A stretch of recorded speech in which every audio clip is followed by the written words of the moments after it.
महाराज जी के आज के विशेषांक में रक्षा सूत्र परिवार के सभी सदस्यों का हार्दिक स्वागत है। बाबा जी के भक्तों को राम राम।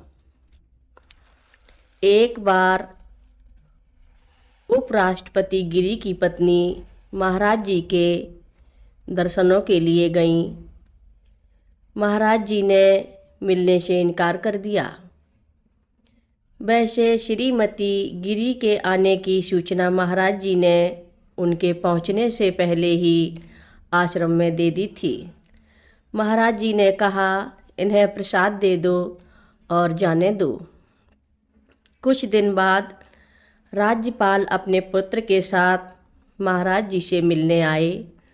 उस समय महाराज जी विश्राम कर रहे थे। महाराज जी के विश्राम में खलल पड़ा। राज्यपाल ने महाराज जी से पूछा कि यदि गिरी राष्ट्रपति का चुनाव लड़ें तो कैसा रहेगा। बाद में 4-5 लोगों के साथ गिरी जी भी महाराज जी के पास आए। 15 मिनट एकांत में महाराज जी से उनकी बातचीत हुई। इसके बाद गिरी जी वहाँ से चल पड़े। दिल्ली गए और जाते ही उन्होंने उपराष्ट्रपति के पद से त्यागपत्र दे दिया। जब उनसे पूछा गया कि ऐसा क्यों किया, तो उन्होंने उत्तर दिया कि मेरी आत्मा की पुकार है। तब राष्ट्रपति के चुनाव में शामिल हुए।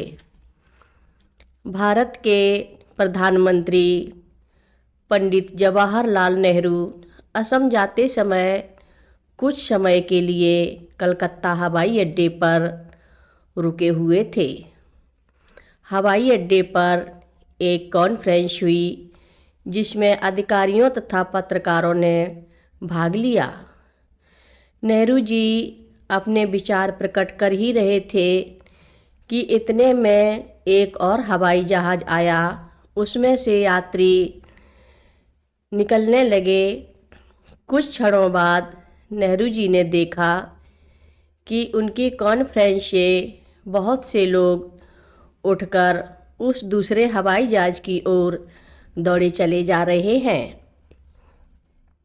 नेहरू जी ने उस संबंध में अपने सलाहकारों से पूछा कि उनमें से एक महाराज जी का भक्त भी था।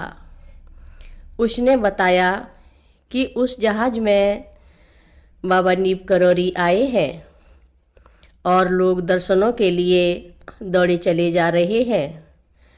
नेहरू जी को अत्यंत आश्चर्य हुआ और उन्होंने कहा, हमारा भारत निश्चय ही भाग्यशाली है, क्योंकि यहाँ ऐसे बड़े बड़े संत हैं जिनके दर्शनों के लिए लोग अपने प्रधानमंत्री को भी छोड़ जाते हैं और संतों के पीछे भागे चले जाते हैं। बहुत दिनों से नेहरू जी की इच्छा महाराज जी के दर्शन करने को थी, परंतु उनसे किसी न किसी कारण भेंट नहीं हो पाती थी। एक दिन नेहरू जी के एक घनिष्ठ मित्र महाराज जी के पास आए। वे महाराज जी के पुराने भक्त थे। उन्होंने महाराज जी से संबंध में प्रार्थना की।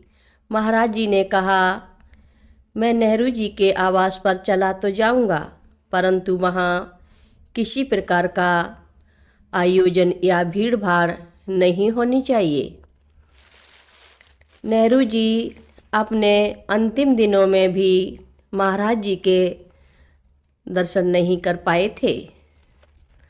1962 में जब चीन भारत युद्ध हुआ तो सैनिक कमांडरों ने नेहरू जी को परामर्श दिया कि यथाशीघ्र नई दिल्ली खाली करा देनी चाहिए, क्योंकि वहाँ चीन का हमला अवश्यंभावी है। ऐसा समझा जाता है कि नेहरू जी इस विचार के विरुद्ध थे और इस संबंध में कोई आदेश नहीं निकालना चाहते थे। भारत के इतिहास में कई बार ऐसा हुआ है कि विदेशी आक्रमण के समय राजधानी को दिल्ली से स्थानांतरित करना पड़ा और हर बार ऐसे मौके पर देश को पराजय झेलनी पड़ी।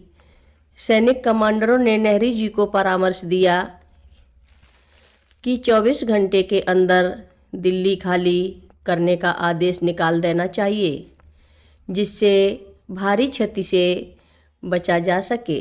नेहरू जी बहुत ही परेशान थे। उन्होंने महाराज जी के एक भक्त मुख्यमंत्री को आदेश दिया कि वे इस संबंध में महाराज जी से परामर्श करें। मंत्री महोदय ने नेहरू जी से कहा कि मुझे महाराज जी पर पूर्ण विश्वास है कि वे भविष्यदर्शी हैं और यदि वे दर्शन देना चाहते हैं तो स्वयं आ जाएंगे। उन्होंने कहा कि यदि कोई महाराज जी को सच्चे मन से स्मरण करे तो वे कभी निराश नहीं करते। जो हो, इस भक्त मंत्री को मालूम नहीं था कि इस समय महाराज जी हैं भी कहाँ। उसी शाम को महाराज जी का फ़ोन नेहरू जी के इस मंत्री के पास आया। महाराज जी ने कहा, इनसे कह दे कि चिंता की कोई बात नहीं, सब ठीक हो जाएगा। चीनी सैनिक पहले ही पीछे हटने लगे। दूसरे दिन सुबह प्रमुख कमांडरों ने नेहरू जी को सूचित किया कि शत्रु पीछे लौट गए हैं और लड़ाई बंद हो गई है। ये थी महाराज जी की अलौकिक लीला। महाराज जी की कथाएं सुनने के लिए सभी भक्तों का धन्यवाद। महाराज जी सभी भक्तों पर अपनी विशेष कृपा बनाए रखें। सभी भक्त मिलकर बोलो, नीम करोरी बाबा जी महाराज की जय बोलो।